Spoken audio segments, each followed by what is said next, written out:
Prayer చేసుకోవడానికి మనసు రావట్లేదు. మోకాలు వేసి ప్రార్థన చేసినప్పుడు పరిశుద్ధాత్ముడు తాకుతున్నాడు. మళ్ళీ ప్రేయర్ చేయాలంటే నాకు పెద్ద యుద్ధము. ఒకటి గమనించండి ఏంటంటే, I don't know, you're asking me questions and I'm just answering. And the same question somebody else is asking. I'm praying but I haven't prayed much. Divya Prashant gar, I want to pray more but I haven't done that. What can I do? Yes, so remember, ప్రతి ఒక్క క్రైస్తవుల జీవితంలో సేవకులేంటి, మాలాంటి వారేంటి, ఎవరైనా విశ్వాసులేంటి, అందరి జీవితంలో పెద్ద యుద్ధం ఉంటుంది. ఏంటిదంటే ప్రార్థన చేయాలని మనసు రాకపోవడము. ఎందుకంటే మనము చాలాసార్లు మన ఎమోషన్స్ పైన ఆధారపడతాం, మన ఫీలింగ్స్ బట్టి, మన మూడ్ని బట్టి ఆధారపడతాం. మన మూడ్ కొన్నిసార్లు ప్రార్థన చేయాలనిపిస్తుంది, కొన్నిసార్లు ఎప్పుడు ఉజ్జీవ సభలు జరిగినప్పుడు, లేకపోతే సర్వీస్ అటెండ్ అయిన తర్వాత, లేకపోతే ఇట్లాంటి మీటింగ్స్ ఉన్నప్పుడు ఎస్ నేను చేయాలి.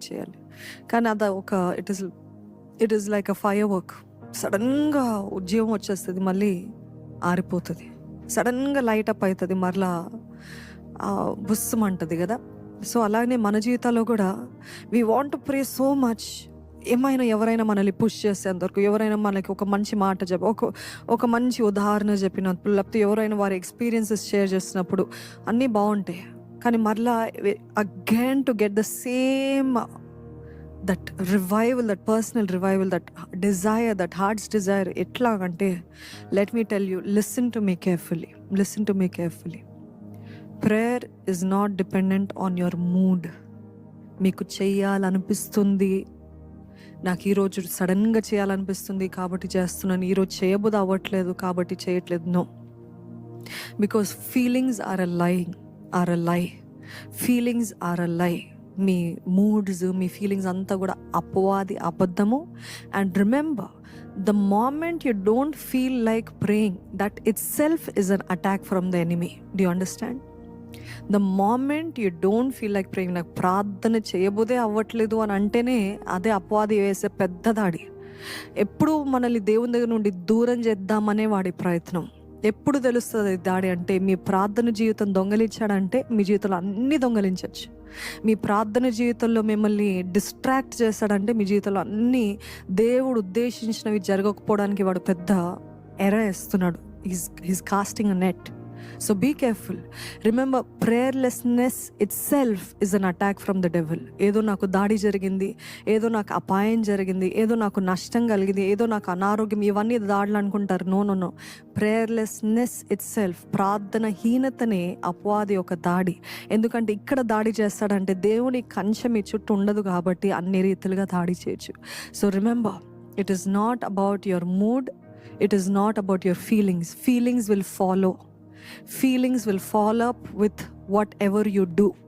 చేయాల్సిందే, రొటీన్గా కాదు. నేను ఎప్పుడు చెప్తుంటాను, నా అనుభవాలు ఇప్పటికే మీకు ఎన్నోసార్లు చెప్పాను. ఏంటంటే ప్రార్థన మొదట స్టార్ట్ చేసినప్పుడు మాటలు రావు, ప్రార్థన స్టార్ట్. ఇందాక మీరు అడిగిన ప్రశ్న ఏంటంటే, నేను ప్రార్థిస్తున్నప్పుడు పరిశుద్ధాత్ముడు నేను అనుభవిస్తున్నాను, కానీ మరలా ప్రార్థిద్దామంటే నాకు మనసు రావట్లేదు అంటున్నారు. కాబట్టి నేను చెప్పేది ఏంటంటే, పరిశుద్ధాత్మ దేవుడు ఎప్పుడైతే మనము ప్రార్థిస్తామో హీ విల్ షో అప్. తను తాను కనపరుచుకునే దేవుడు. ఎప్పుడైతే మనము దేవునితో మాట్లాడతామో, క్రీస్తుని స్తుతిస్తూ ఉంటామో, దేవుని స్తుతిస్తుంటామో, పరిశుద్ధాత్మ దేవుడు he will always show up, he will always manifest himself. So is a God. మీరు నిజంగా యథార్థంగా మొరపెట్టినట్లయితే నేను ఉంటాను, నేను జవాబిస్తానని చెప్పిన దేవుడు ఉంటాడు ఖచ్చితంగా. కానీ మీరు ప్రార్థన చేస్తే గొప్ప గొప్ప కార్యాలు జరుగుతాయని అపవాది ఎరిగి మిమ్మల్ని డిస్ట్రాక్ట్ చేస్తాడు, మిమ్మల్ని ఆ మూడు రాకుండా చేస్తాడు. సో కాబట్టి మూడు ఉన్నా లేకపోయినా, make this time is for God.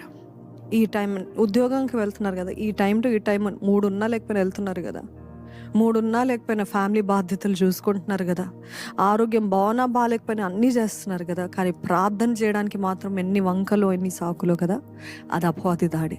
So be careful, don't give room for the enemy. Yes,